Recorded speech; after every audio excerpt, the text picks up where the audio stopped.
السلام علیکم، ہمارا چینل سبسکرایب کریں اور بیل آئیکن پر کلک کریں۔ ان الحمد للہ نحمده ونستعینه ونستغفره ونعوذ باللہ من شرور انفسنا ومن سیئات اعمالنا، من يهده الله فلا مضل له ومن يضلل فلا هادي له، وأشهد أن لا إله إلا الله وحده لا شريك له، وأشهد أن محمدا عبده ورسوله،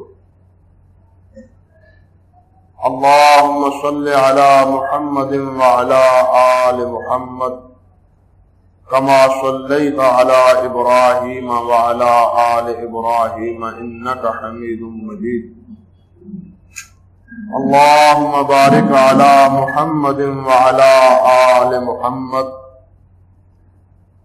كما باركت على إبراهيم وعلى آل إبراهيم إنك حميد مجيد،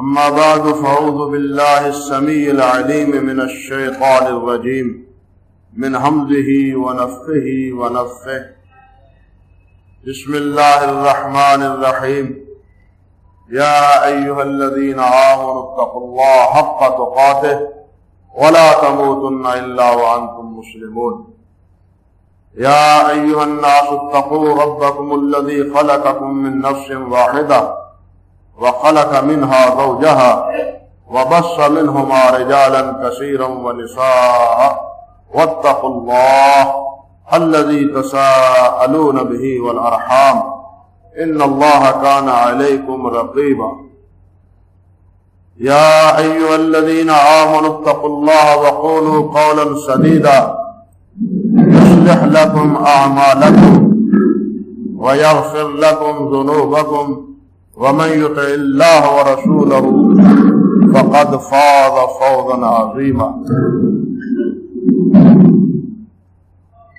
باب قول الله ونضع الموازين القسط ليوم القيامة وأن أعمال بني آدم وقولهم جوزا، وقال مجاهد القسطاس والعدل بالرومية، ويقال القسط مصدر المقسط وهو العادل، وأما القاسط فهو الجائر۔ حدثنا أحمد بن إسحاق قال حدثنا محمد بن فضيل عن عمارة بن القعقاع عن أبي ذرة عن أبي هريرة رضي الله تعالى عنه قال قال النبي صلى الله عليه وسلم كلمتان حبيبتان إلى الرحمن خفيفتان على اللسان ثقيلتان في الميزان، سبحان اللہ وبحمدہ سبحان اللہ العظیم۔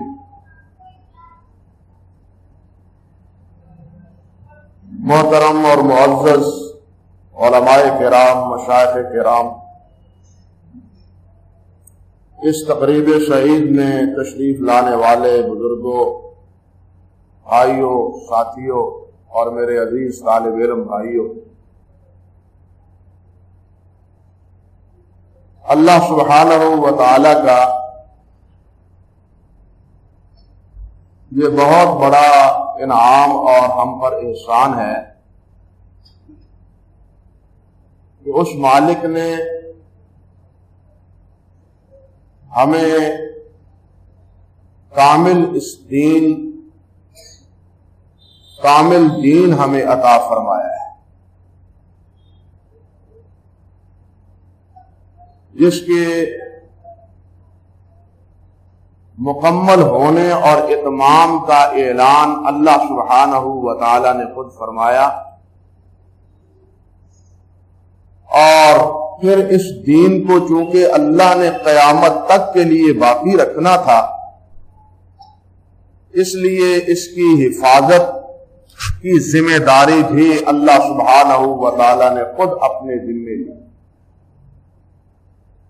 جس طرح کہ اللہ سبحانہ و تعالیٰ نے ارشاد فرمایا ہے کہ انا نحن نزلنا الذکر وانا لہ لحافظون، کہ اس کو نازل کرنے والے بھی ہم ہیں اور اس کی حفاظت کرنے والے بھی ہم۔ یہ دین جو اللہ سبحانہ و تعالیٰ نے نازل کیا اور اللہ سبحانہ و تعالیٰ نے اس کی حفاظت کا ذمہ بھی لیا، اس کی حفاظت کے لیے اللہ رب العزت نے ایسے رجال پیدا کیے، ایسے افراد پیدا کیے جنہوں نے اس دین کی حفاظت کی، اور اللہ سبحانہ و تعالی نے انہیں دین کی حفاظت کی سعادت عطا فرمائی۔ یہ حفاظت حفظ و ضبط کے اعتبار سے بھی ہے، اور یہ حفاظت کتابت اور تحریر کے اعتبار اور لحاظ سے بھی ہے۔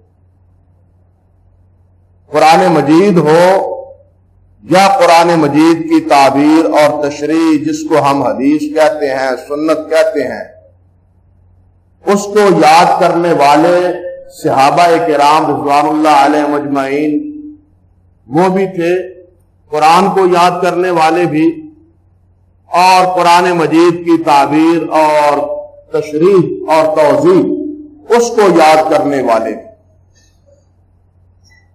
بالکل اسی طرح قرآن مجید کو لکھنے والے، ہیتائے تحریر میں لانے والے، اور نبی کریم صلی اللہ علیہ وسلم کے ارشادات اور آپ کے فرامین، آپ کی احادیث مبارکہ کو لکھنے والے، ضبط کرنے والے، وہ بھی صحابہ کرام رضوان اللہ علیہ اجمعین میں موجود ہیں۔ اور پھر صحابہ کرام نے ایک ایک حدیث کے لیے، ایک ایک نبی علیہ الصلوۃ والسلام کے فرمان کے لیے جس طرح محفوظ کرنے کے لیے انہوں نے محنتیں، کوششیں، مشقتیں اور سفر برداشت کیے، وہ تاریخ میں صحابہ کرام رضوان اللہ علیہ مجمعین کے یہ کارنامے تاریخ کے اوراق میں محفوظ۔ آپ اندازہ کریں کہ حضرت ابو ایوب انصاری رضی اللہ تعالی عنہ یہ مدینہ طیبہ سے چل کر مصر پہنچتے، حضرت عقبہ بن عامر رضی اللہ تعالی عنہ کے پاس ایک حدیث کے لیے مدینہ طیبہ سے مصر پہنچتے ہیں، اور مصر جا کے مصر کے گورنر عقبہ اپنے مسلمہ سے ملتے، جو مصر کے گورنر تھے، اور ان سے ملاقات کرنے کے بعد پھر عقبہ بن عامر کا گھر پوچھتے ہیں، پتہ پوچھتے ہیں، آپ بتلائیں عقبہ بن عامر کہاں ہے؟ عقبہ بن عامر رضی اللہ تعالی عنہ کا گھر پوچھا، حضرت ابو ایوب انصاری رضی اللہ تعالی عنہ ان کے ہاں پہنچے، اور نبی علیہ السلام کی ایک حدیث کے حوالے سے ان سے بات کی کہ ایک مجلس میں میں اور آپ اکٹھے بیٹھے تھے، ستر مومن کے بارے میں، مسلمانوں مومنوں کی پردہ پوشی کے بارے میں نبی علیہ السلام نے ایک بات ارشاد فرمائی تھی، وہ الفاظ میں آپ سے سننے کے لیے مدینہ طیبہ سے مصر پہنچا ہوں، تاکہ وہ الفاظ میرے ذہن میں محفوظ رہے، میں بھولے نہ پائے۔ آپ غور کریں کہ مدینہ طیبہ سے چل کر مصر تک صرف ایک حدیث کے لیے، اور وہ کیا ہے؟ من ستر مسلمن سترہ اللہ یوم القیامہ، اس ایک حدیث کے لیے کہ جو مسلمان پہ کی پردہ پوشی کرے گا، قیامت کے دن اللہ سبحانہ و تعالی اس کے عیوب کے پردہ پوشی فرمائے گا۔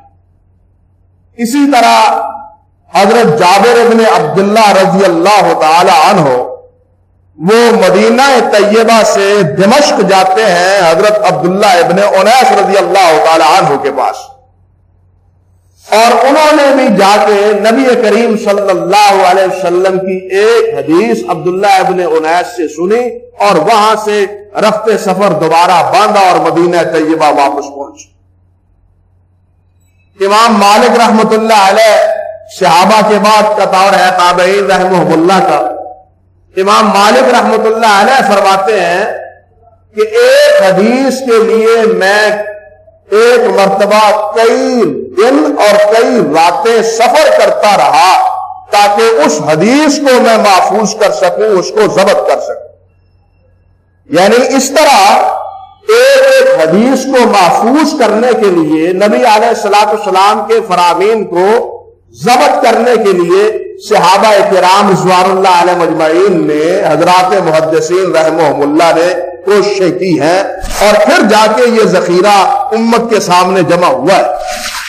خطیب بغدادی رحمت اللہ علیہ علماء کرام تو جانتے ہیں، طلباء کے لیے عرض ہے کہ وہ اس نوعیت کے اگر واقعات اور دلچسپی رکھتے ہیں اس قسم کے واقعات سے، تو وہ خطیب بغدادی رحمت اللہ علیہ کی رحلۃ المحدثین کا مطالعہ کریں، رحلۃ المحدثین، جس میں انہوں نے صحابہ کرام سے لے کے اپنے دور تک، صحابہ کرام سے لے کے اپنے دور تک کے محدثین رحمہ اللہ کے اسفار کا تذکرہ کیا ہے، رحلات علمیہ کا تذکرہ کیا ہے کہ کتنے دور دراز کے سفر طے کر کے انہوں نے ایک ایک حدیث کو محفوظ کیا ہے۔ امام ابو حاتم رازی رحمت اللہ علیہ خود فرماتے ہیں کہ میں نے 1000 فرسخ پا پیادہ سفر کیا ہے۔ یہ 1000 سفر کتنا بنتا ہے؟ 8000 کلومیٹر، تقریباً یوں سمجھیے 8000 کلومیٹر سفر پا پیادہ پیروں سے چل کے، باقی سواری کا علیحدہ، پا پیادہ سفر فرماتے ہیں کہ 1000 فرسخ میں نے کیا، اور اس کے بعد یہ سفر شمار کرنا میں نے ختم کر دیا۔ کتنا شمار کروں؟ اس سے آپ اندازہ کریں کہ کتنا سفر انہوں نے کیا اور کتنے بر اعظم انہوں نے چھان مارے، کتنے شہروں میں اور کتنے بلاد میں انہوں نے جا کے پہنچ کے نبی کریم صلی اللہ علیہ وسلم کے ارشادات کو جمع کیا۔ آپ اس کا اندازہ ایک واقعے سے لگائیں۔ امام شعبہ بن حجاج رحمۃ اللہ علیہ، امام شعبہ ایک معروف نام ہے حضرات محدثین رحمہم اللہ میں، حدیث کی کتابوں میں ہر دوسرے تیسرے صفحے پہ امام شعبہ رحمۃ اللہ علیہ، شعبہ کا جو ہے نا احادیث کا تذکرہ ملتا ہے، ان کی روایات کا۔ مجلس میں بیٹھے ہوئے ہیں امام شعبہ رحمۃ اللہ علیہ، تو کسی نے کیا پڑھا؟ حدثنا عبداللہ ابن عطا، حدثنا عبداللہ ابن عطا عن عقبہ بن عامر۔ حضرت امام شعبہ رحمۃ اللہ علیہ فرمانے لگے، دیکھو کیا پڑھتے ہو، ہوش کرو کیا پڑھتے ہو؟ عبداللہ بن عطا عن عقبہ بن عامر۔ عبداللہ بن عطا سے میں مکہ مکرمہ میں ملا ہوں۔ اب سنیے داستان۔ عقبہ کہتے ہیں کہ میں کہاں ملا ہوں؟ مکہ مکرمہ میں، کوفے سے چل کے عبداللہ بن عطا کے پاس پہنچا۔ عبداللہ بن عطا سے میں نے پوچھا کہ آپ مجھے بتلائیں کہ کیا آپ نے عقبہ بن عامر سے یہ روایت سنی ہے، ان سے سماع کیا ہے حدیث کا؟ وہ کہنے لگے نہیں، عقبہ بن عامر سے میں نے نہیں سنا، بلکہ میں نے یہ روایت سعد بن ابراہیم سے سنی۔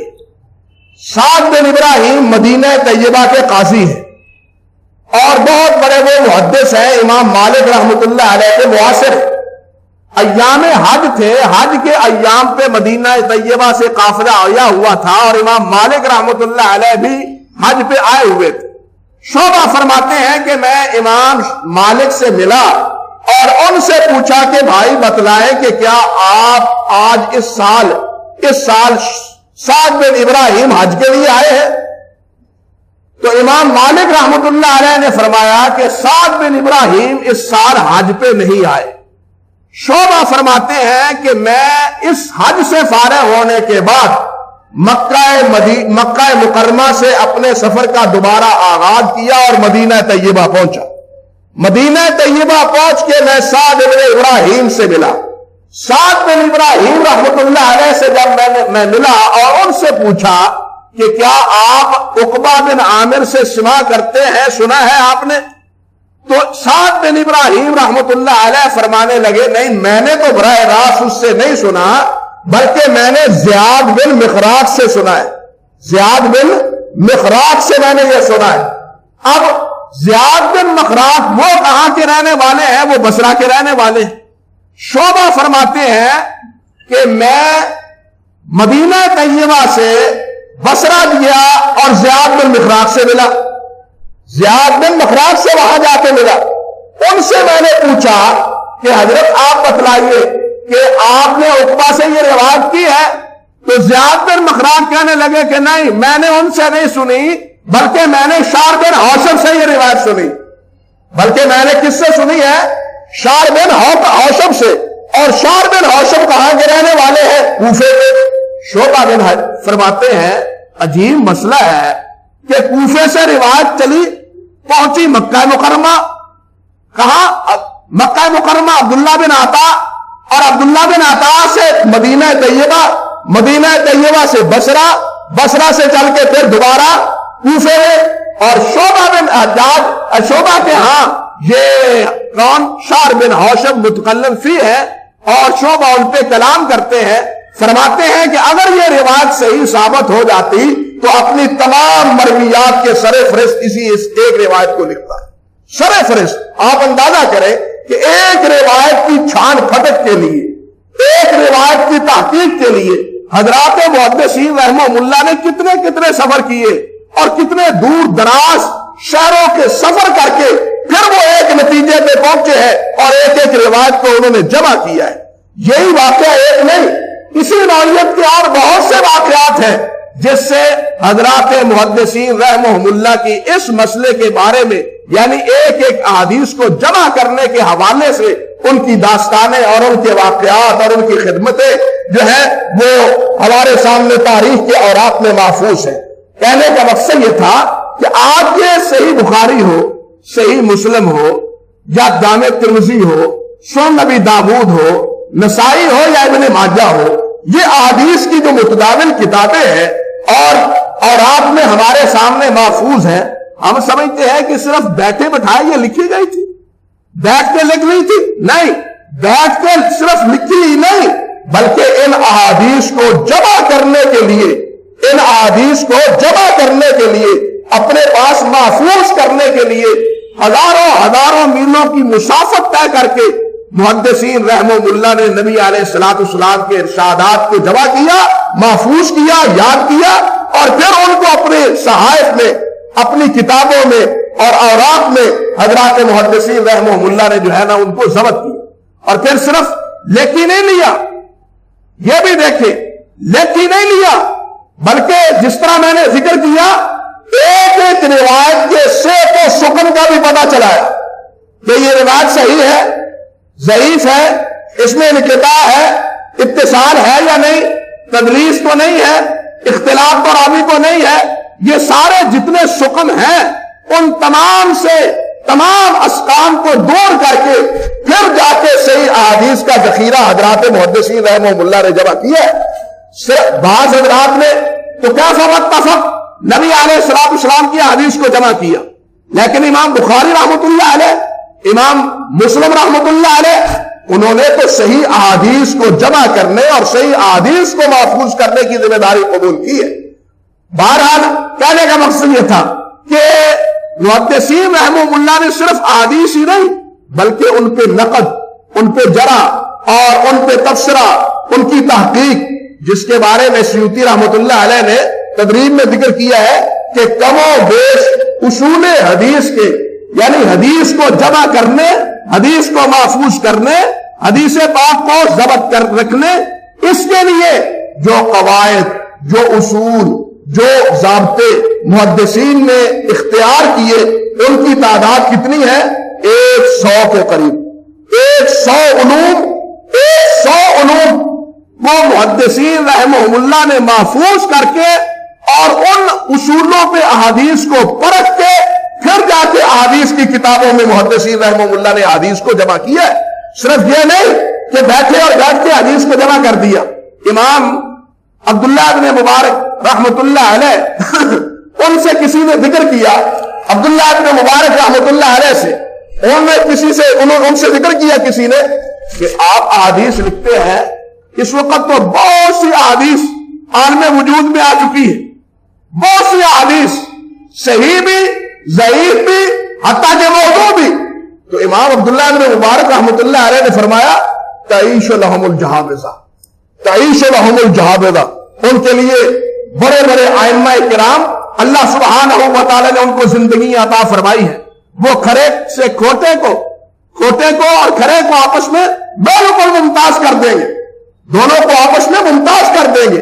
امام شافعی رحمۃ اللہ علیہ وہ فرمایا کرتے تھے کہ لولا اہل المحاضر لا خاطبت الزنادقۃ علی المنابر, لولا اہل المحاضر لا خاطبت الزنادقۃ علی المنابر.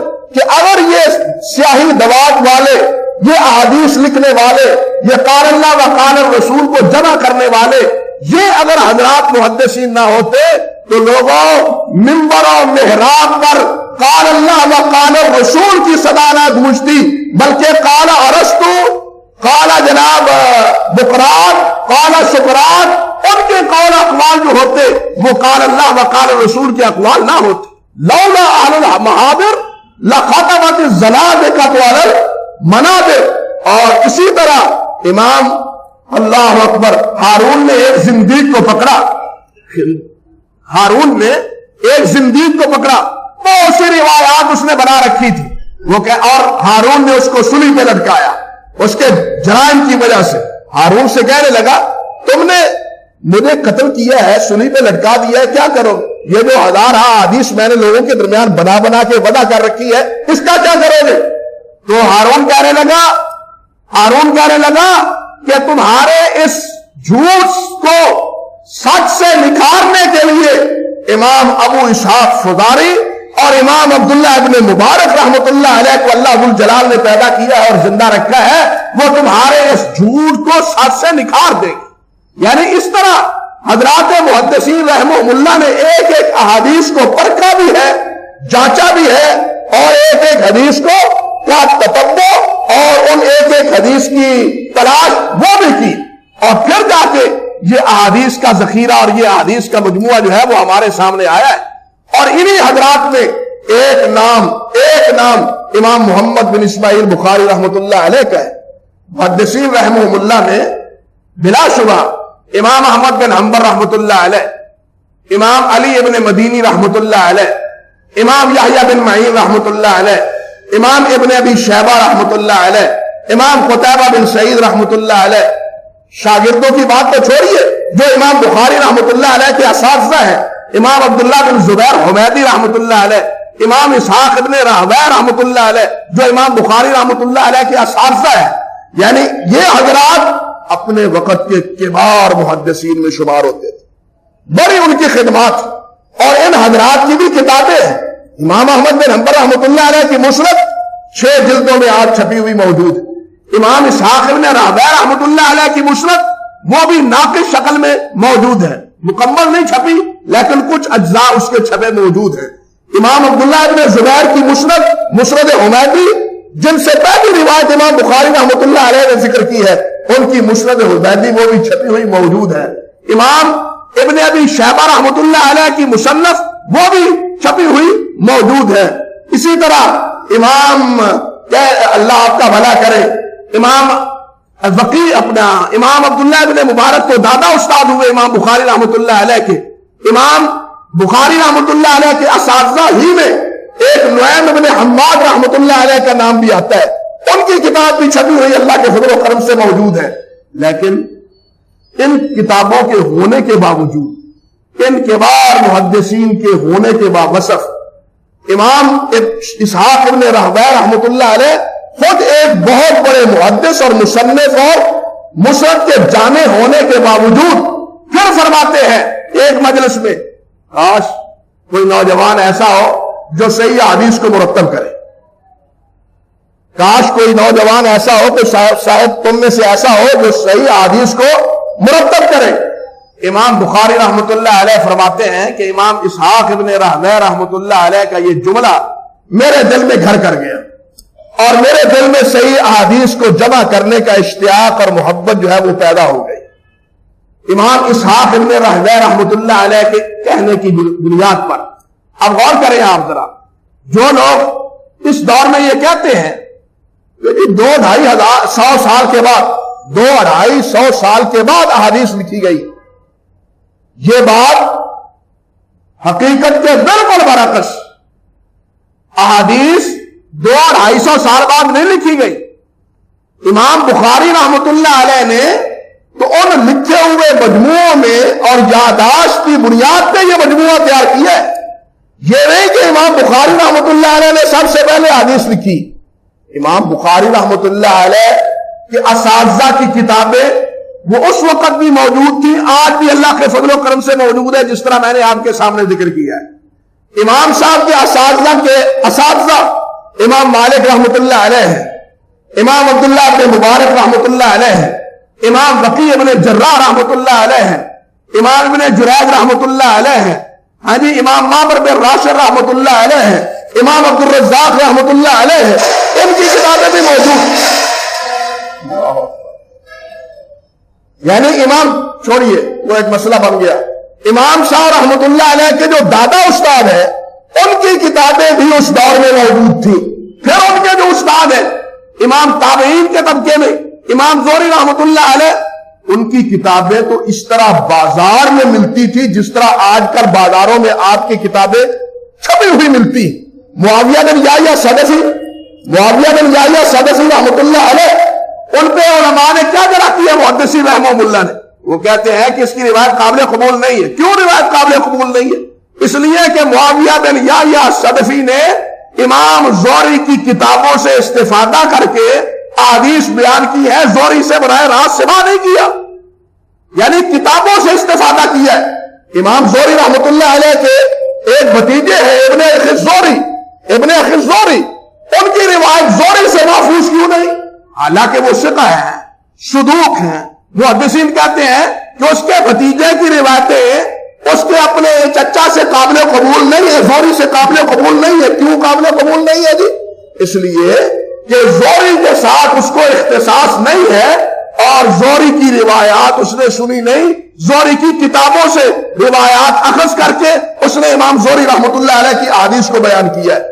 کہنے کا مقصد یہ تھا کہ امام زہری رحمت اللہ علیہ کے صحائف، ان کی کتابیں وہ بھی بازار میں موجود ہیں. اور امام زہری رحمت اللہ علیہ سے آگے اب دیکھیے امام حضرت ابو ہریرہ رضی اللہ تعالیٰ عنہ، حضرت جابر بن عبداللہ رضی اللہ تعالیٰ عنہ، ان کے تلامذہ کے صحائف اور ان کے تلامذہ کی کتابیں وہ بھی اس دور میں موجود تھی. بلکہ آج تو صحیفہ حماد بن منبہ حضرت ابو ہریرہ رضی اللہ تعالیٰ عنہ کے شاگرد کا، ان کے شاگرد کا صحیفہ وہ چھپا ہوا ہے. سہیل بن ابی صالح عن ابی ہے عن ابی ہریرہ، سہیل کا یہ صحیفہ یہ بھی چھپا ہوا موجود ہے. بشیر بن ناہید عن ابی ہریرہ، یہ صحیفہ حضرت ابو ہریرہ سے بشیر بن ناہید کی روایات یہ بھی چھپی ہوئی موجود ہیں. یعنی تابعین کے دور میں بھی احادیث کا لکھا ہوا ذخیرہ موجود تھا، تابعین کے دور میں بھی موجود تھا، اتباع تابعین کے دور میں بھی لکھا ہوا ذخیرہ احادیث کا موجود تھا. اور نبی کریم حضرت محمد رسول اللہ صلی اللہ علیہ وسلم نے تو حجۃ الوداع کے موقع پہ کیا کہا تھا جب خطبہ ارشاد فرمایا؟ جس خطبے کو امت کیا کہتی ہے کہ یہ امت کے لیے ایک دستور حیات ہے. نبی علیہ السلام کا خطبہ آخری دستور حیات کے نام سے معروف ہے. اور اس خطبے کی جامعیت کو سن کے ایک صحابی کہنے لگے حضور یہ مجھے لکھوا ہی دے، یہ مجھے لکھوا دے، یاد تو نہیں رہے گی آپ کی ہر بات. تو نبی علیہ السلام نے کیا فرمایا تھا؟ اکتبوا ابی شاہ، کہ اس کے لیے یہ میری ساری باتیں جو ہے وہ لکھ دو، یہ میرا سارا خطبہ ان کو لکھ دو. نبی علیہ السلام نے لکھوایا، صحابی نے لکھ کے دیا، صحابی نے لکھا ہوا محفوظ اپنے پاس کیا. اور پھر اسی خطبے میں نبی علیہ السلام نے جہاں اور باتیں ارشاد فرمائی وہاں یہ بھی فرمایا کہ بلغوا انی ولو آیا فلیبلغ الشاہد الغائب. اور اسی خطبے میں ایک روایت میں نظر اللہ عمران سامع مقالتی، یہ روایت بھی حجۃ الوداع کے خطبے میں نبی علیہ السلام نے بیان کی، جس میں ترغیب دی، حکم بھی دیا کہ میری ایک حدیث بھی اگر تم سنو تو اس کو لوگوں تک پہنچا دو. ایک حدیث بھی تمہارے پاس پہنچے، میری آیت پہنچے، میرا حکم پہنچے تو وہ لوگوں تک پہنچا دو. اسی لیے نبی علیہ السلام کے اسی فرمان کی بنا پہ ایک ایک حدیث کو محفوظ کرنے کے لیے حضرات صحابہ کرام نے بھی تگودو کی، تابعین اعظام نے بھی تگودو کی، حضرات محدثین رحمہم اللہ نے بھی تگودو کی، اور انہی کوشش کرنے والوں میں اور انہی محنت کرنے والوں میں ایک نام امام محمد بن اسماعیل بخاری رحمۃ اللہ علیہ کا بھی ہے. ایک محمد بن اسماعیل بخاری رحمۃ اللہ علیہ کا بھی ہے، جن کے بارے میں حافظ ابن حجر رحمۃ اللہ علیہ نے تقریب میں ایک بڑی عجیب بات کہی ہے. کہتے ہیں امام الدنیا فی ثقۃ الحدیث، کہ محمد بن اسماعیل کیا ہے؟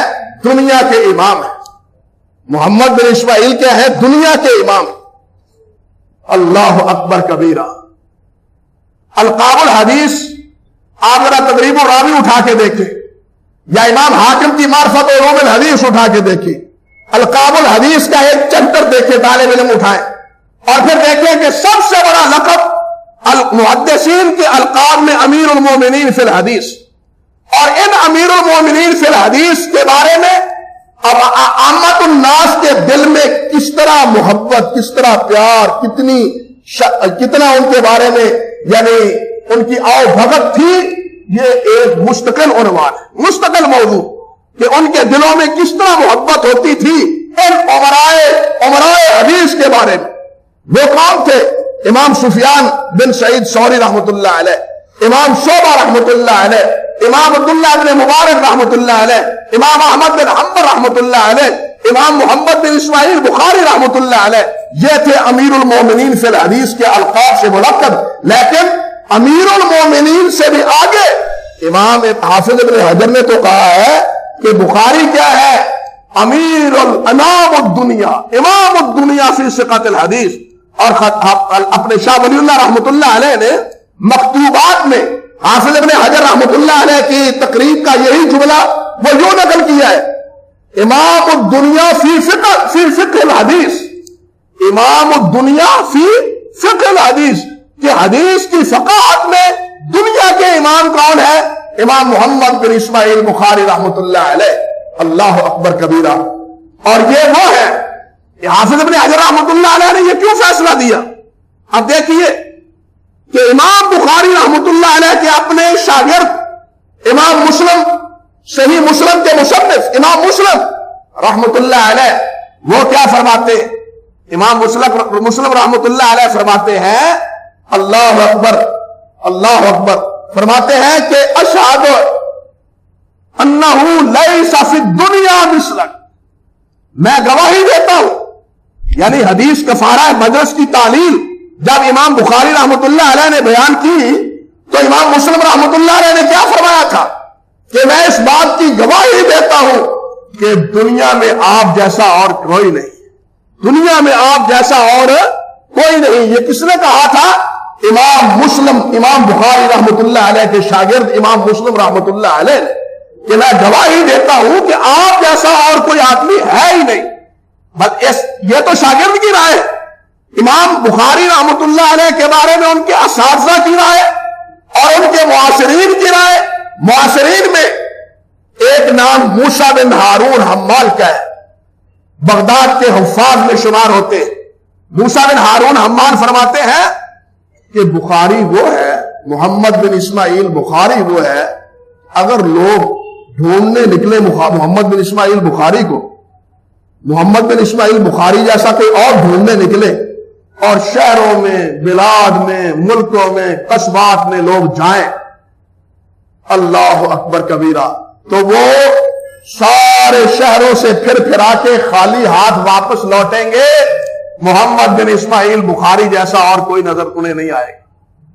موسیٰ بن ہارون حمال کہتے ہیں کہ اور دوسرا نظر نہیں آئے گا محمد بن اسماعیل بخاری جیسا، بلکہ ابو سعد فرماتے ہیں، آپ اندازہ کریں، ابو سعد فرماتے ہیں کہ مصر میں نے 30 مشائخ کو سنا، 30 مشائخ کو، وہ کہتے تھے کاش کہ ہمیں محمد بن اسماعیل بخاری کا دیدار ہی نصیب ہو جائے۔ اللہ اکبر، 30 مشائخ محدثین وہ کہتے تھے کاش ہمیں امام محمد بن اسماعیل بخاری کا دیدار ہی نصیب ہو جائے۔ یہ ہے امام اور اجازت مرجع رحمۃ اللہ علیہ، وہ کیا کہتے ہیں؟ وہ فرماتے ہیں کہ امام محمد بن اسماعیل بخاری رحمۃ اللہ علیہ ان کی حیثیت بالکل اسی طرح ہے جس طرح مردوں کی حیثیت عورتوں پر ہوتی ہے۔ باقی سب یوں سمجھو عورتیں ہیں اور محمد بن اسماعیل مرد ہے۔ محمد بن اسماعیل بخاری کیا ہے؟ وہ مرد ہے، اور باقی سب ان کے مقابلے میں کیا ہے؟ رجال المرجع کہتے ہیں، یوں سمجھیے کہ عورتیں، اور یہی رجال المرجع کہتے ہیں کہ اگر یہ صحابہ کرام کے دور میں ہوتے تو کیا ہوتے؟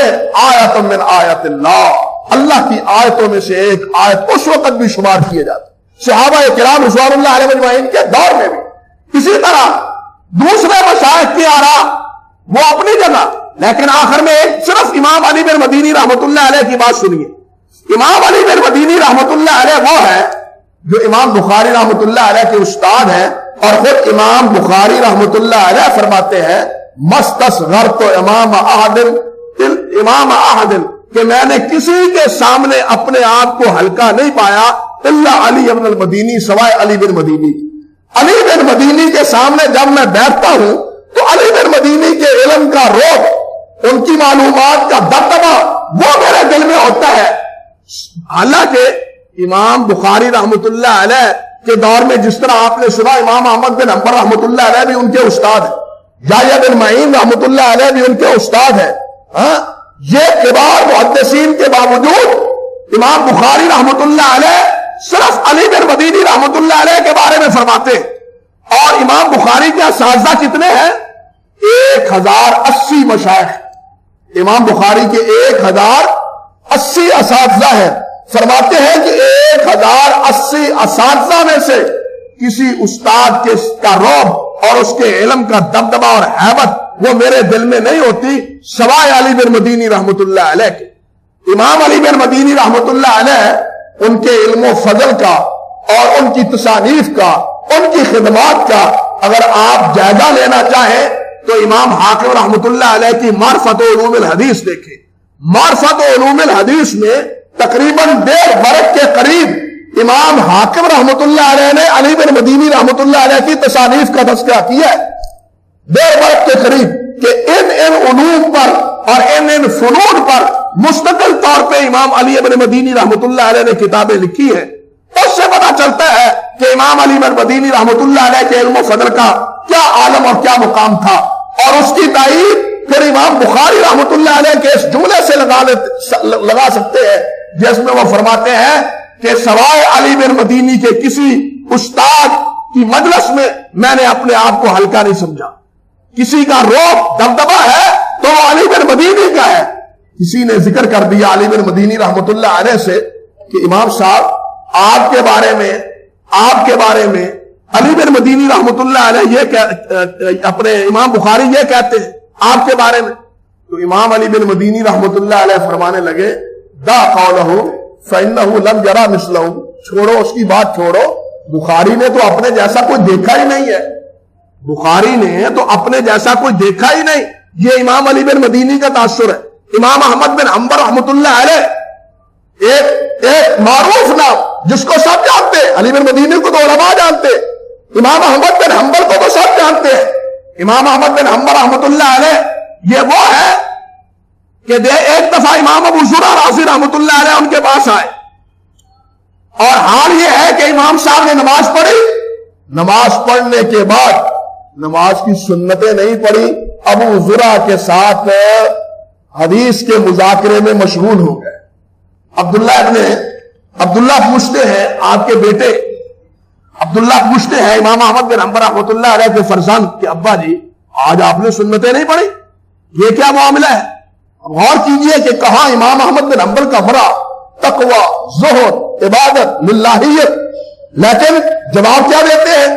ابو زرع راضی آئے ہوئے تھے، میں نے حدیث کے مذاکرے کے لیے میں نے سنتیں چھوڑ دی، حدیث کے مذاکرے کو اہمیت دی ہے سنتوں کے مقابلے میں، نوافل کے مقابلے میں. ہاں یہ ہے ابو زرع. لیکن اس کے باوجود عبداللہ بن احمد خود بیٹے پوچھتے ہیں باپ سے، ابا جی من الحفاظ، حفاظ حدیث کون کون سے ہیں؟ تو کہتے ہیں اول من سماہ محمد بن اسماعیل البخاری. ابو زرع رحمۃ اللہ علیہ کا مقام اور مرتبہ اور امام احمد بن حنبل رحمۃ اللہ علیہ کے ساتھ ان کے مذاکرے کا عالم یہ پیش نظر رکھے. اور پھر جب یہ پوچھا گیا کہ حفاظ کون کون سے ہیں تو سب سے پہلے جس کا نام لیا امام احمد بن حنبل رحمۃ اللہ علیہ نے، وہ کس کا نام لیا؟ امام محمد بن اسماعیل بخاری رحمۃ اللہ علیہ. دوسرا نام لیا امام ابو زرع رحمۃ اللہ علیہ کا. تیسرا نام لیا امام دارمی رحمۃ اللہ علیہ کا. اور چوتھا نام لیا امام حسن رحمۃ اللہ علیہ کا. بہرحال یہ چار نام امام احمد بن حنبل رحمۃ اللہ علیہ نے لیے، اور ان میں سب سے اولین طور پر کس کا نام لیا؟ امام محمد بن اسماعیل بخاری رحمۃ اللہ علیہ کا، جس سے آپ اندازہ کر سکتے ہیں کہ امام احمد بن حنبل رحمۃ اللہ علیہ کی نگاہ میں بھی امام بخاری رحمۃ اللہ علیہ کا درجہ اور مرتبہ کیا تھا. باقی سارے اقوال چھوڑتا ہوں کہ باقی محدثین رحمہ اللہ نے امام بخاری کے بارے میں کیا کہا، لیکن اب آئیے، جتنا بڑا محدث ہوتا ہے، مصنف جتنا بڑا ہوتا ہے، اس کی تصنیف بھی اتنی ہی قدر و منزلت کی نگاہ سے دیکھی جاتی ہے. بھائی بڑے آدمی کا کالم، اس کا مضمون، اس کی کتاب لوگ وہی پڑھتے، فلاں نے لکھا ہے. اب یہ کتاب بھی کس نے لکھی ہے؟ امام بخاری نے لکھی ہے، امام الدنیا نے لکھی ہے. یہ صحیح بخاری بھی کس نے لکھی ہے؟ امام الدنیا محمد بن اسماعیل بخاری نے لکھی ہے. اور پھر لکھی ایسی ہے کہ اللہ اکبر، یوں کہنا چاہیے کہ امام بخاری رحمت اللہ علیہ اپنے کام کے ابتدا آغاز کرنے والے بھی وہی ہیں، اور اس کو بام عروج تک پہنچانے والے بھی وہی ہیں. اختتام آخری حد تک پہنچانے والے بھی محمد بن اسماعیل بخاری. اس انداز پہ کتاب کی ابتدا، پہلے آپ سمجھو گے کہ کتابیں تو اور بھی موجود تھیں، لیکن سب سے پہلے صحیح حدیث کا مجموعہ لکھا ہے تو کس نے لکھا ہے؟ امام بخاری رحمۃ اللہ علیہ. یہاں وہ علمی بحث کی طرف نہیں جانا چاہتا، جہاں بعض حضرات کہتے ہیں امام شافعی رحمۃ اللہ علیہ کے قول کی بنیاد پر کہ اول من صنف الصحیح مالک بن انس، کہ سب سے پہلے صحیح امام مالک نے لکھا ہے موطا.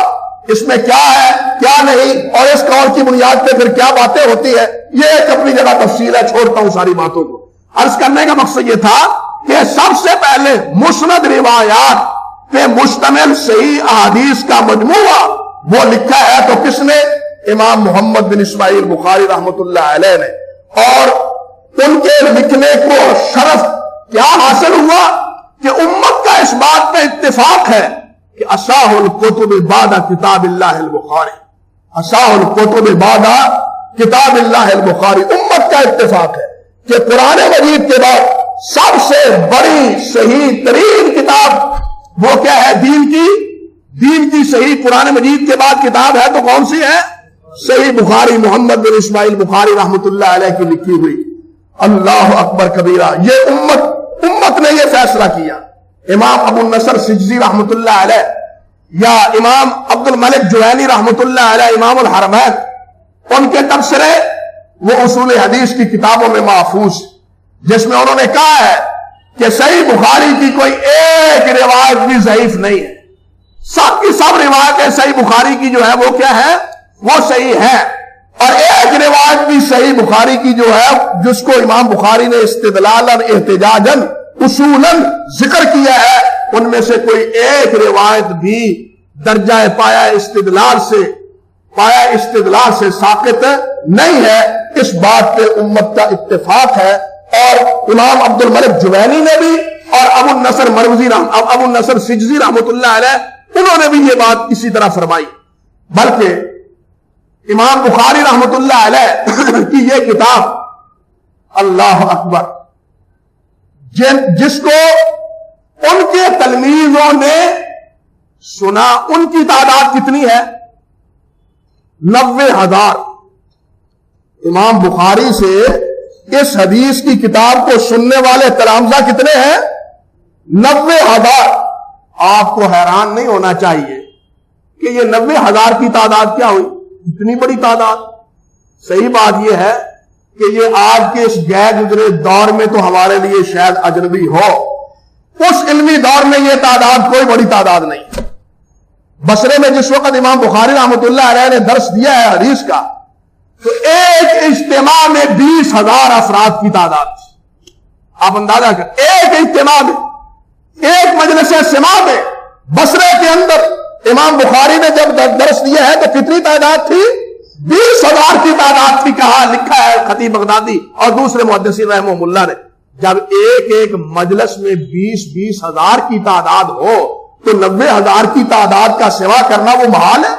امام ابو مسلم کجی رحمت اللہ علیہ، امام ابو مسلم کجی رحمت اللہ علیہ، یہ 3ری صدی کے کبار محدثین میں شمار ہوتے ہیں۔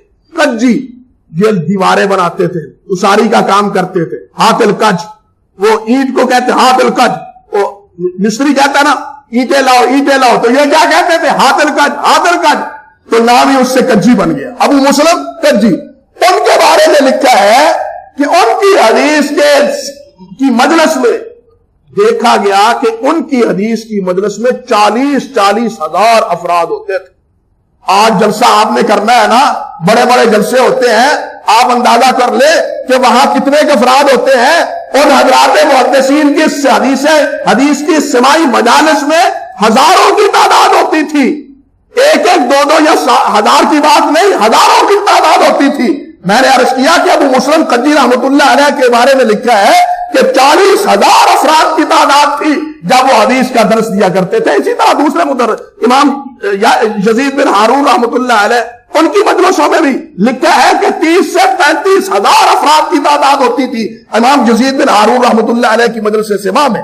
تو بہرحال کہنے کا مقصد یہ تھا کہ اگر 90,000 احادیث شاگردوں نے امام صاحب سے سنی ہے یہ کتاب، تو اس میں کوئی اجنبی بات نہیں۔ ان کی مجالس میں ہزاروں افراد ہوتے تھے احادیث کا سوا کرنے والے۔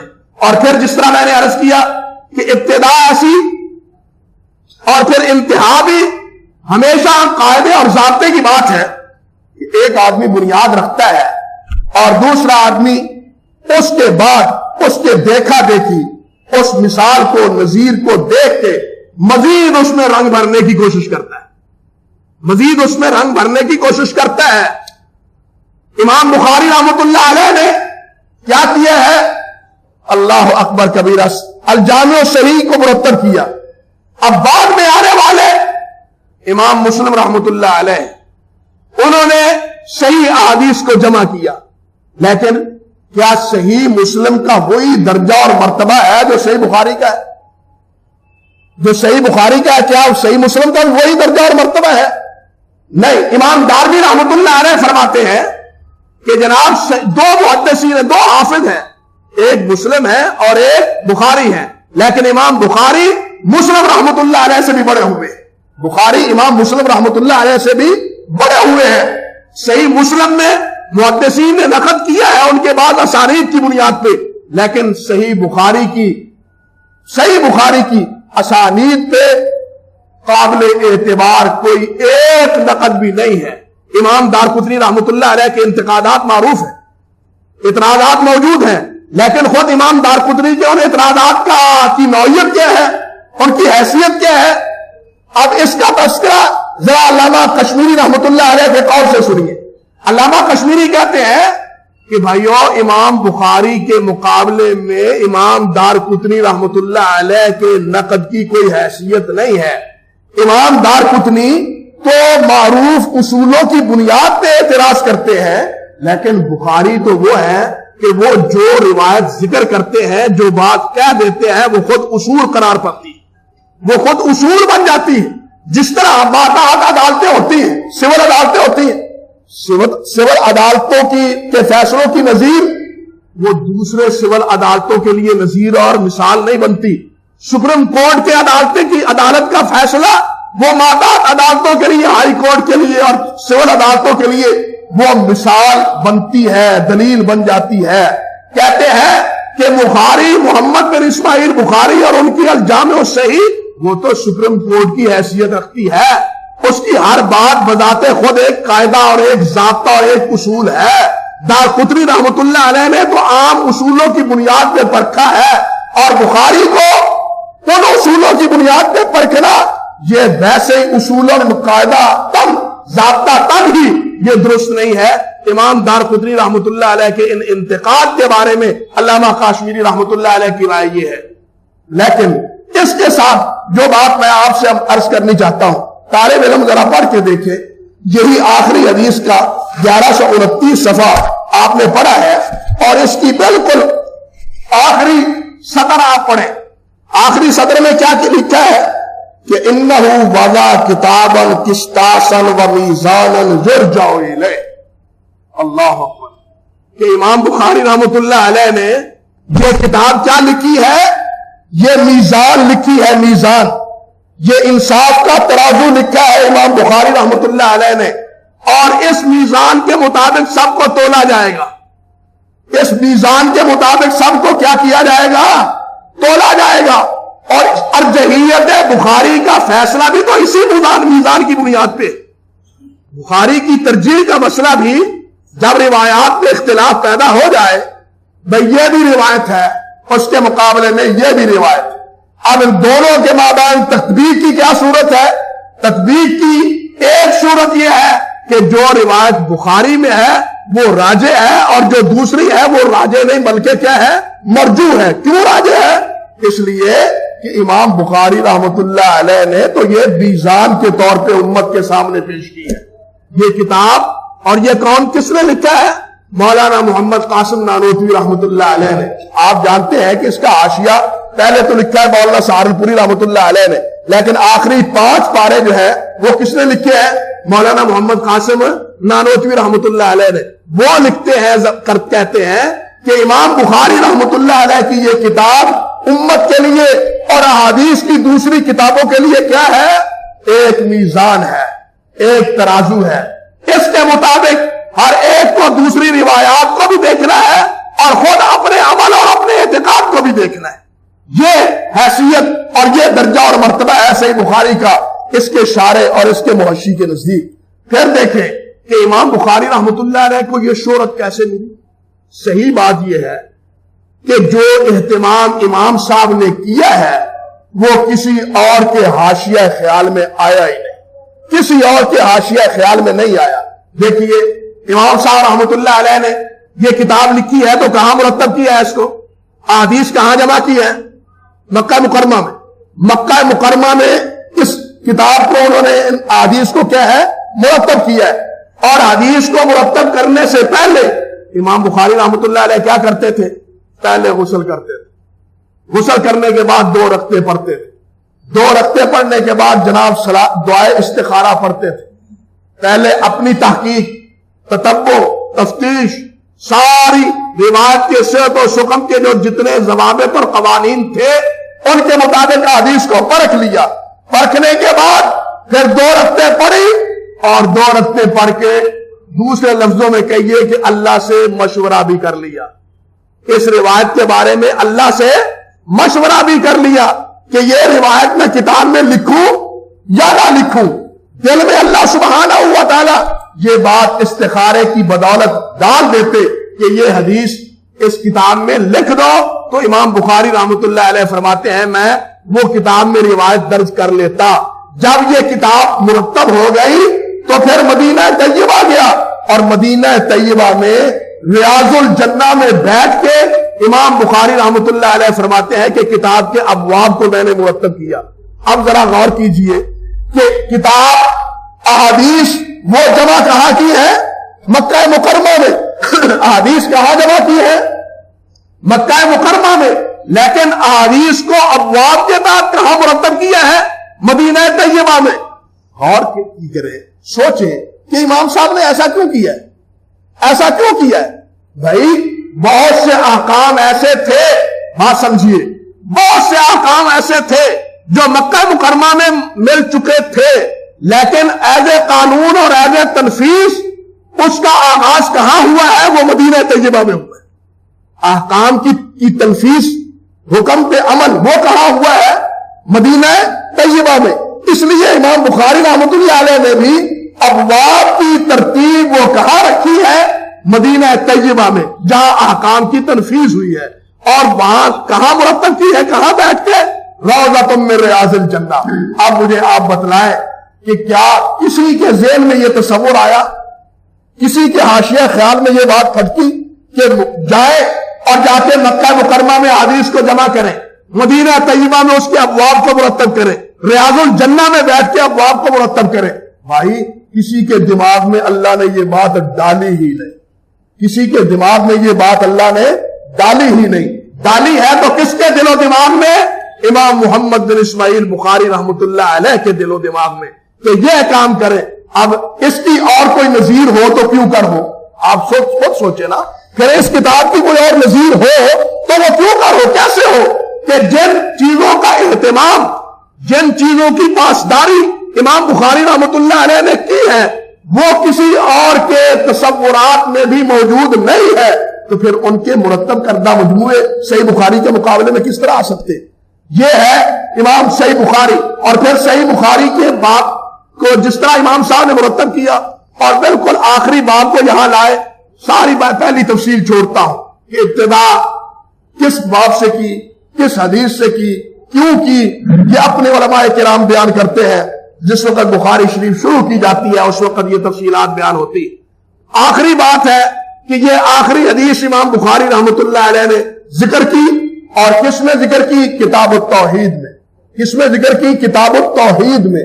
آخری باب ہے، کتاب کا آخری باب ہے، اور باب کیا ہے؟ کتاب التوحید، جس میں اشارہ ہے امام بخاری رحمۃ اللہ علیہ کی طرف سے کہ اگر انسان ساری وحی الہی پہ عمل کرے، کتاب اللہ پہ عمل کرے، سنت رسول پر، احادیث رسول پر عمل کرے، لیکن اس کی زندگی توحید کے مطابق نہیں ہے، تو سارے اعمال اللہ کے ہاں ہوا منصورہ ہے، ہوا منصورہ ہے۔ اگر توحید نہیں ہے، شرک کی پگڈنڈیوں میں وہ الجھا ہوا ہے، شرک اس کے عقائد اور اعمال میں بسا ہوا ہے، تو پھر کیا ہے؟ اس کے اعمال اللہ کے ہاں قابل قبول نہیں ہے۔ ابتدا ایمان سے، وہی کے بعد ایمان لاؤ، اور اختتام کس پہ ہے؟ توحید پہ۔ کہ آخر دور میں بالخصوص انما الاعمال بالخواتیم، انما الاعمال بالخواتیم، اور زندگی میں کوئی غلطیاں ہو جاتی ہیں، غلط کام ہو جاتے ہیں، غلط عقائد انسان اختیار کر لیتا ہے، اور لیکن اختتام پر، زندگی کے اختتام پر ان تمام غلط عقائد کو، بدعات کو، خرافات کو، سب کو چھوڑ دو اور توحید کے علمبردار بن جاؤ، تو پھر نتیجہ کیا نکلے گا؟ جس طرح نبی علیہ السلام نے فرمایا کہ من کان آخر کلامہ لا الہ الا اللہ دخل الجنہ، کہ جس کا آخری کلام لا الہ الا اللہ ہو گیا وہ جنت میں چلا جائے گا۔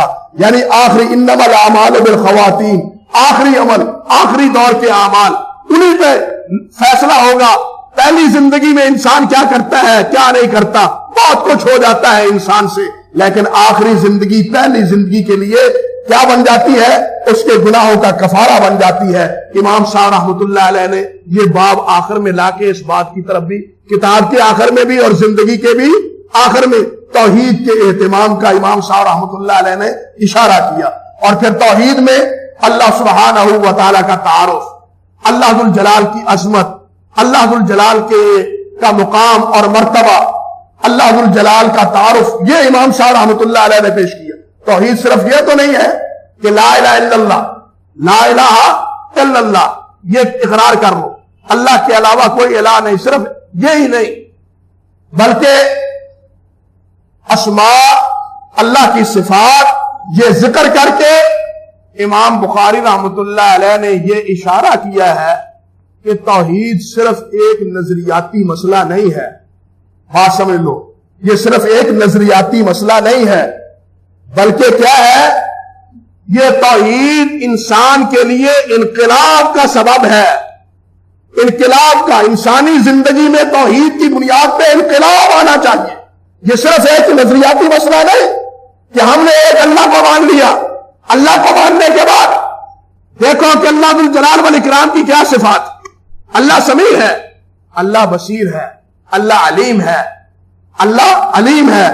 اب ان صفات کے ایمان کا تقاضا ہے کہ انسان دیکھے کہ اللہ ذو الجلال میرے ہر عمل کو دیکھ رہا ہے, میری ہر بات کو سن رہا ہے, میری ہر بات کو اللہ ذو الجلال سن رہا ہے, میرے ہر حرکت کو اللہ ذو الجلال جانتا ہے. حتیٰ کہ میرے دل میں جو کھٹکے پیدا ہوتے ہیں ان کو بھی اللہ سبحانہ و تعالیٰ جانتے ہیں.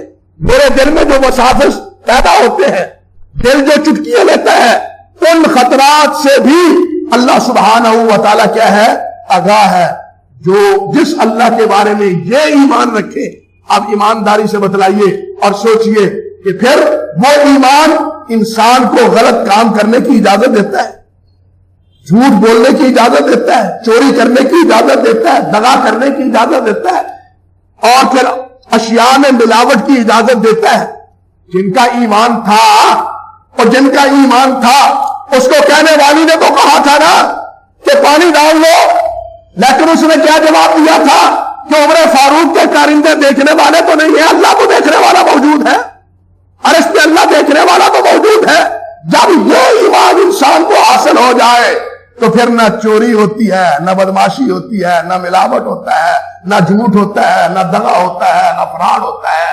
امام بخاری رحمۃ اللہ علیہ نے یہ امام صفات کے مسائل کو لا کے اس دور کے صفاتی مسائل کو حل نہیں کیا, بلکہ ایمان کی بنیادی بات جو ہے اس کی طرف بھی اشارہ کیا ہے. پھر علماء کرام یہاں یہ بھی دیکھیں, علماء کرام امام صاحب رحمۃ اللہ علیہ کے ان ابواب سے یہ اشارہ تو کرتے ہیں کہ ان ابواب میں تردید ہے کن کی, جہمیہ کی. تردید ہے کن کی, معتزلہ کی. جہمیہ اور معتزلہ کیا تھے, وہ اللہ کی ان صفات کا انکار کرتے تھے. وہ کہتے تھے کہ اللہ کے اسماء نہیں ہیں, اللہ کی صفات نہیں ہیں, بلکہ حافظ ابن حجر رحمۃ اللہ علیہ نے ذکر کیا ہے کہ اگر ایک جہمی کہتا تھا کہ اگر اللہ سبحانہ و تعالیٰ کے ودانوے نام شمار کر لیے جائیں, مان لیے جائیں, تو معاذ اللہ ایک کم 100 خدا لازم آئیں گے, الہ معبود لازم آئیں گے اگر اللہ کے یہ نام مان لیے جائیں. وہ کہتے تھے کہ یہ نام, یہ حوادثات, ان پہ بھی ان کا اطلاق ہوتا ہے.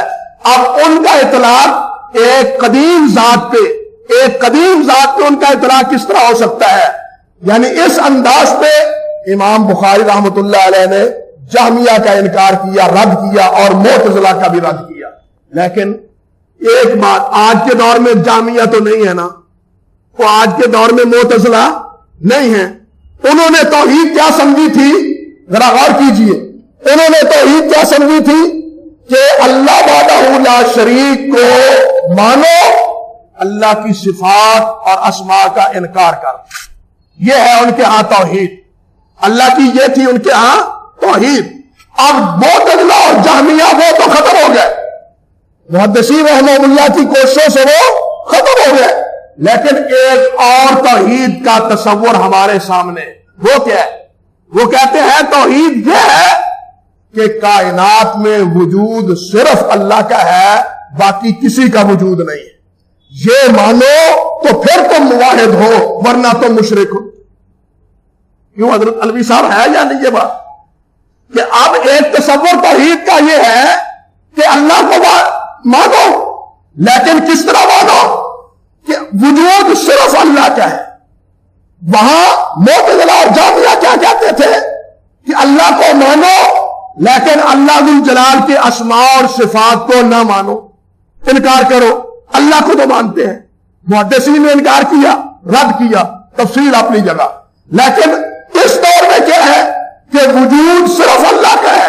کہتے ہیں توحید یہ ہے کہ لا موجود الا اللہ. توحید کیا ہے؟ لا موجودہ. یہ لا الہ الا اللہ کا معنی کیا کرتے ہیں؟ لا الہ الا اللہ کا معنی یہ کرتے ہیں لا موجود الا اللہ. یہ نہیں کرتے کہ اللہ کے علاوہ اور کوئی معبود نہیں, یہ معنی نہیں کرتے. معنی یہ کرتے ہیں کہ لا موجود الا اللہ, موجود اور ہے ہی نہیں سوائے اللہ کے. وجود ہے تو اللہ کا ہے, باقی کسی کا وجود نہیں ہے, جس کو معروف معنوں میں وجودی کہتے ہیں. اور وجودیوں سے آگے بڑھ کے پھر حلولی ہے. وجودیوں سے آگے بڑھ کے کون ہے؟ حلولی ہے، جو کہتے ہیں کہ وجود ہی ایک نہیں، ہر ایک میں اللہ ہے. معاذ اللہ ثم استغفر، ہر ایک میں اللہ ہے. انہوں نے یعنی قدیم معتزلہ نے، قدیم جامیہ نے توحید کو مانا، اللہ کی صفات کا انکار کیا. یہاں اس دور کے موحدین نے انہوں نے کیا کہا؟ باقی سب وجود کا انکار کر دو، صرف ایک وجود کا اقرار کرو، پھر تو تم موحد ہو، پھر تم توحید کے علمبردار ہو. اگر کسی اور وجود کا تم اقرار کرتے ہو تو پھر تم کیا ہو؟ موحد نہیں ہو بلکہ مشرک ہو. او اللہ کے بندو، اگر دوسرا موجود ہے ہی نہیں تو اس کی پرستش کس کی جا رہی ہے؟ کس کی پرستش کی جا رہی ہے؟ اگر وہی جس کی اللہ کے علاوہ پرستش کی جا رہی ہے، بات سمجھو، اگر وہ وجود نہیں ہے، وہ وجود بھی اللہ ہی کا وجود ہے، تو پھر شرک تو ہے ہی نہیں دنیا میں. بات سمجھے یا نہیں سمجھے؟ پھر تو شرک دنیا میں رہا ہی نہ. کیوں کہ اللہ کے علاوہ جس کی پرستش ہو رہی ہے، کہتے ہیں کہ اس کا وجود بھی نہ مانو، کہو موجود ہے ہی اللہ.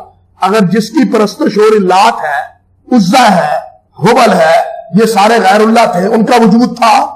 ان کا وجود تھا. آج بھی کتنی درگاہیں ہیں جن کی پرستش اور جن کی پوجا اور جن کی نظر و نیاز ہو رہی ہے، ان کا وجود ہے یا نہیں ہے؟ وجود ہے. اگر وہی وجود ہے، اللہ کا وجود بھی یہی ہے، معاذ اللہ ثم استغفر اللہ، تو پھر دنیا میں شرک تو ہے ہی نہیں. بات سمجھو یا نہیں؟ اور ان کا وجود پہلے مانو، اللہ کے مقابلے میں اس کی پرستش مانو، پھر کیا ہے؟ شرک لازم آئے گا، ورنہ شرک تو دنیا میں ہے ہی نہیں. بہرحال کہنے کا مقصد یہ تھا کہ ہمارے علماء کرام، مشائخ کرام، وہ جامیہ، معتزلہ، ان کی تردید تو یہاں کرتے ہیں صفات کے مسئلے میں آ کے، لیکن اسی کے ساتھ ساتھ ایک توحید کا دوسرا تصور بھی ہے جس کو آج ہم بھولے بیٹھے اور ساتھیوں کو اس سے آگاہ نہیں کرتے، بلکہ اچھے بھلے اہل حدیث وہ بھی اس عقیدے کو پختہ نہیں ہے کہ اللہ کہاں ہے. اللہ کہاں ہے؟ اللہ آسمانوں پہ ہے. اللہ کہاں ہے؟ اچھے بھلے کہیں گے. کیا کہیں گے جی؟ اللہ جانتا ہے، اللہ موجود، اللہ تعالیٰ موجود، ہاں اللہ حاضر ناظر کہتے ہیں جملہ یا نہیں؟ اللہ تعالیٰ حاضر ناظر. بھائی اللہ تعالیٰ ناظر ہے، حاضر ہے، اللہ ناظر ہے، حاضر ہے، بولتے ہیں نا ہم اہل حدیث بھی اللہ حاضر ناظر ہے. اللہ حاضر نہیں ہے، اللہ ناظر ہے. اللہ کہاں ہے؟ عرش پہ، ثم استوى علی العرش، یہ ہے اللہ. لیکن اہل حدیث مسلسل اس سے غفلت کے نتیجے میں جو توحید محدثین نے سمجھائی ہے اس سے بھی بے خبر ہوتے جا رہے ہیں. بہرحال امام بخاری رحمۃ اللہ علیہ نے جامیہ کا اور معتزلہ کا رد کیا، اور ہمارے دور کے جامیہ اور معتزلہ یہ وجودی ہے، اور ان سے آگے بڑھ کے کون ہے؟ حلولی ہے. اللہ سبحانہ و تعالیٰ نے ان گمراہیوں سے امت کو بچایا، اللہ ان گمراہیوں سے بھی امت کو بچائے. اور آخری بات پھر کیا ہے؟ باب قول اللہ وَنَضَعُ الْمَوَازِينَ الْقِسْطَ لِيَوْمِ الْقِيَامَةِ، یہ بھی جامیہ اور معتزلہ کا بھی رد ہے، اور جبریہ کا بھی رد. جبریہ جو کہتے تھے کہ انسان مجبور محض ہے، ان کا بھی رد ہے. معتزلہ اور جامیہ کا بھی رد ہے. وہ کیا کہتے تھے کہ قیامت کے دن وزن اعمال نہیں ہے، وزن اعمال نہیں ہے. اعمال کا وزن تو ان کا ہوتا ہے، وزن تو ان کا ہوتا ہے، وزن تو اس چیز کا ہوتا ہے جس کا کوئی بول ہو، جو مری ہو، جو وجود رکھتا ہو. لیکن ہمارے بول، ہمارے اعمال، نماز ہم نے پڑھی ہے ان کا کوئی وجود نظر آتا ہے؟ بول ہم بولتے ہیں ان کا وجود کوئی نظر آتا ہے؟ نہیں. اس لیے وہ کہتے تھے کہ جناب ان کا وزن نہیں ہوگا، بلکہ مراد کیا ہے؟ مراد کیا ہے؟ انصاف ہوگا، کسی پہ ظلم و زیادتی نہیں ہوگی، وزن نہیں. حالانکہ نبی علیہ السلام نے کیا فرمایا کہ ترازو ہوگا، اس کی لسان ہے، دو اس کی ڈنڈیاں ہیں، فرشتے اس کا وزن کریں گے. اور اللہ ذو الجلال نے کیا فرمایا؟ وَأَمَّا مَنْ خَفَّتْ مَوَازِينُهُ وَأَمَّا مَنْ خَفَّتْ مَوَازِينُهُ وَأَمَّا مَنْ ثَقُلَتْ مَوَازِينُهُ. یہ نہیں کہ انصاف ہوگا، بلکہ وزن کے بارے میں فرمایا نامہ اعمال جب ہلکا ہو جائے گا یا نامہ اعمال بوجھل ہو جائے گا، بھاری ہو جائے گا. انصاف کی بات تنہا اللہ ذو الجلال نے نہیں کی کہ جناب اللہ ذو الجلال انصاف کریں گے.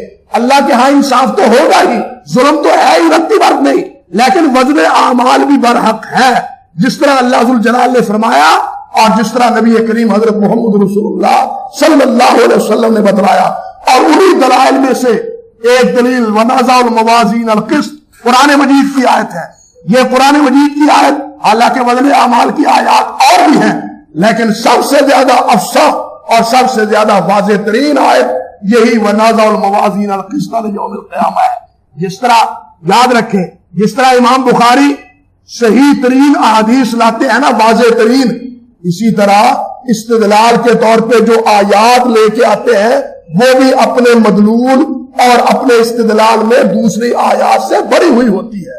جس طرح حدیث کا مسئلہ ہے، اسی طرح امام بخاری جو تحت الترجمہ میں آیات لاتے ہیں، وہ آیات حالانکہ وہ مسئلہ دوسری آیتوں میں بھی ہوتا ہے، لیکن جو آیت امام بخاری منتخب کرتے ہیں وہ اپنے مدلول پہ زیادہ واضح، زیادہ منقع اور زیادہ شفاف ہوا کرتی ہے. اور یہ آیت بھی اسی کا مصداق ہے. وَنَزَعُ الْمَوَازِينَ الْقِسْطَ لِيَوْمِ الْقِيَامَةِ وَأَنَّ أَعْمَالَ بَنِي آدَمَ وَقَوْلَهُمْ جُوزٌ. وَقَالَ مجاہد القسطاس العدل بالرومیہ. امام مجاہد کہتے ہیں کہ یہ قسطاس اس کا معنی عدل ہے اور یہ رومی زبان کا لفظ ہے. قرآن مجید میں عجمی زبان ہے، لفظ ہے یا نہیں؟ صحیح بات وہی ہے جو امام شافعی رحمۃ اللہ علیہ نے فرمائی ہے کہ قرآن عربی مبین میں ہے، عجمی زبان جو عربی میں آئے ہیں وہ متعرب ہو گئے ہیں، اس لیے وہ بھی عربی ہی کہلاتے ہیں. اب عجمی ان کو نہیں کہا جاتا، کہتے ہیں وَيُقَالُ الْقِسْطُ مَصْدَرُ الْمُقْسِطِ. دیکھیے، ایک ہے اسم فاعل مقسط، ایک ہے قاسط. امام بخاری رحمۃ اللہ علیہ نے ظاہر بیان کیا ہے کہ مقسط جو اسم فاعل ہے یہ کس سے ہے؟ یہ کس سے؟ اس سے قسط کس سے ہے؟ قسط کس سے ہے؟ مقسط جس کا اسم فاعل مقسط ہے، وَهُوَ الْعَادِلُ، اور اس کا معنی کیا ہے؟ عادل کے. وَأَمَّا الْقَاسِطُ، اسم فاعل قسط کا جو ہے وہ قاسط بھی آتا ہے، لیکن اس کے معنی کیا ہے؟ اسم فاعل قاسط ہو تو اس کے معنی کیا ہے؟ جائر. اگر اسم فاعل مقسط ہو تو اس کے معنی کیا ہے؟ عدل و انصاف.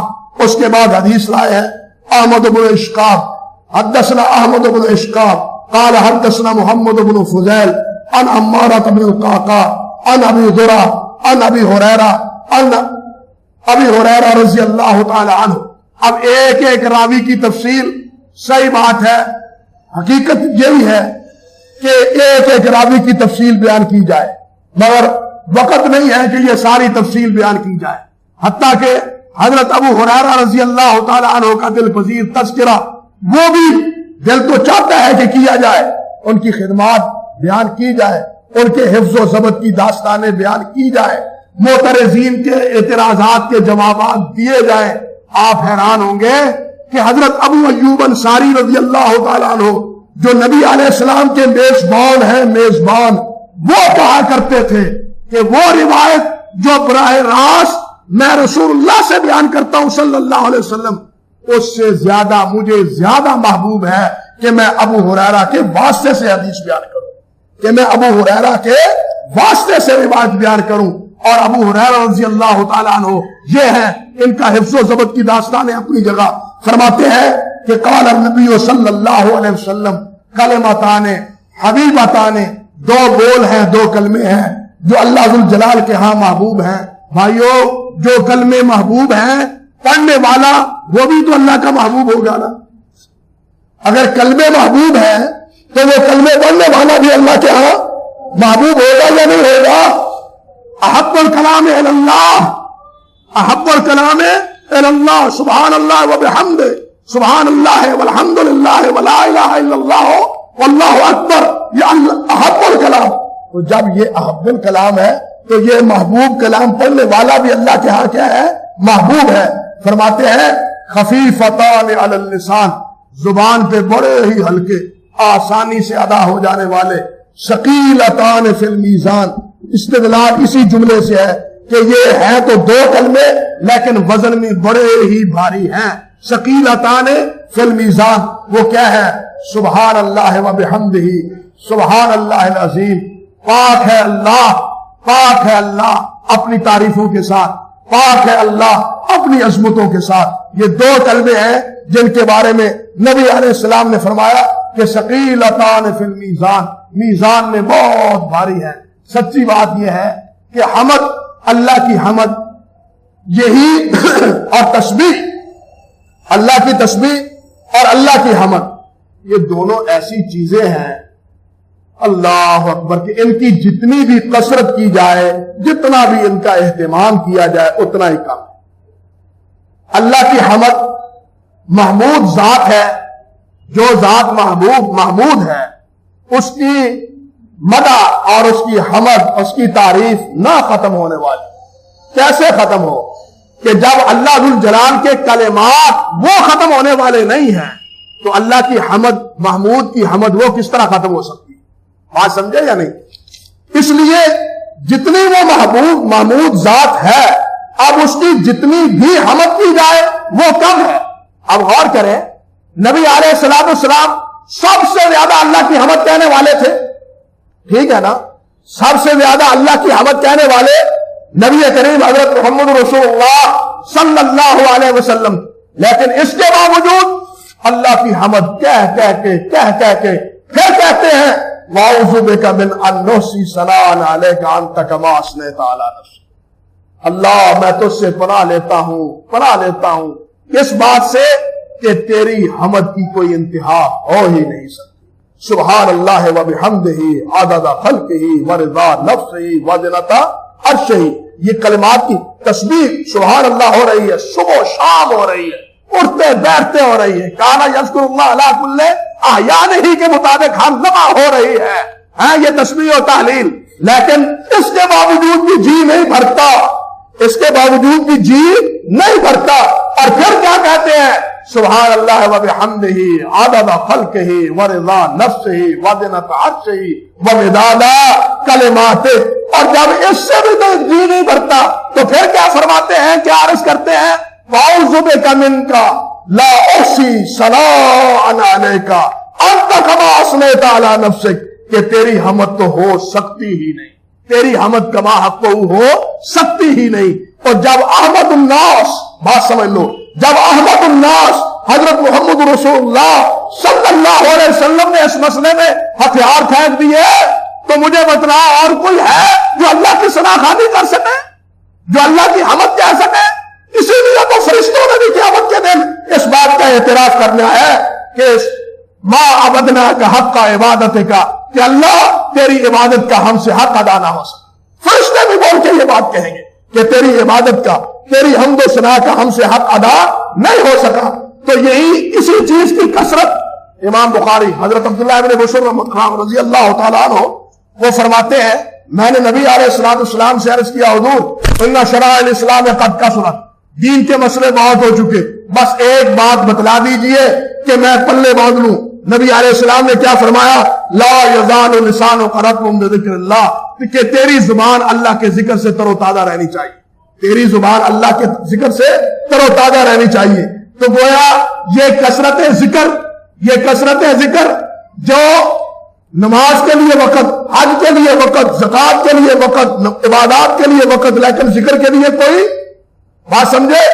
یذکر اللہ علی کل احیان، اور جہاں ذکر نہیں ہے وہاں اٹھنے کے بعد غفرانہ کا ہے، سمجھ گئے؟ وہاں کیا ہے؟ جہاں ذکر نہیں ہے وہاں اٹھنے کے بعد کیا ہے؟ غفرانہ کیا ہے؟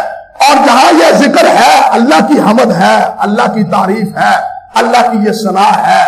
آپ دیکھیے کہ یہ ثنا، یہ تعریف وہ قرآن مجید میں کیا ہے؟ اللہ، حضرت عائشہ نے کیا فرمایا کہ حضور اللہ نے تو آپ کے پہلے پچھلے سارے گناہ معاف کر دیے اور آپ قیام میں پاؤں پہ بھرم ڈال لیتے ہیں، یہ اتنی کلفت کیوں؟ یہ اتنی تکلیف کیوں؟ اللہ نے تو آپ کے سارے گناہ معاف کر دیے۔ آئیو، یہ سارے گناہ معاف کرنے والی بات کیا ہے؟ اللہ، نبی علیہ السلام معصوم ہے یا نہیں؟ مسئلہ سمجھو، نبی علیہ السلام معصوم ہے یا نہیں؟ معصوم ہے نا، آپ کے نامہ اعمال پہ کوئی دھبا نہیں ہے، لیکن یہ حضرت عائشہ کیوں فرما رہی ہیں کہ اللہ ذو الجلال نے تو آپ کے پہلے پچھلے سب گناہ معاف کر دیے، آپ اتنی کلفت کیوں اٹھاتی ہیں؟ اس کی کیا توجیہ ہے؟ ایک توجیہ یہ بھی ہے اور کوئی گناہ نہیں، کوئی کمی نہیں ہے، یہ ہے کہ اللہ کے انعامات، اللہ کے احسانات، اللہ کے انعامات، اللہ کے احسانات، وہ انعامات اور وہ احسانات کہ ان تعدوا نعمت اللہ لا تحصوہا، ان کا شکر ادا کرنے میں جو کمی رہ گئی ہے اے میرے نبی میں نے وہ بھی تمہیں معاف کر دی. بات سمجھے یا نہیں؟ اس شکر کی ادائیگی میں، اس شکر کی ادائیگی میں، اس حمد کی ادائیگی میں جو کمی رہ گئی ہے وہ میں نے پیش کی، تمہیں معاف کر دی ہے. جب معاملہ ذکر و اذکار کا، حمد و ثنا کا یہ ہے بھائیو، تو پھر اللہ اس ممدوح ذات کا کما حق کو ہم حمد کہہ سکتے ہیں. بس یہی کہ بساط بھر، ہمت بھر اللہ کی توفیق کے مطابق ہم کیا کریں، اللہ سبحانہ و تعالیٰ کی یہ ثنا خوانی کرتے رہے.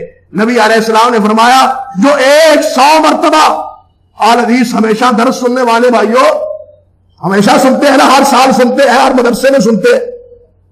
اگر میں پوچھ لوں کہ کوئی ہے جو 100 دفعہ روزانہ پڑھتا ہے تو میرے مسجد بھری پڑی ہے، شاید 10 آدمی نکلے.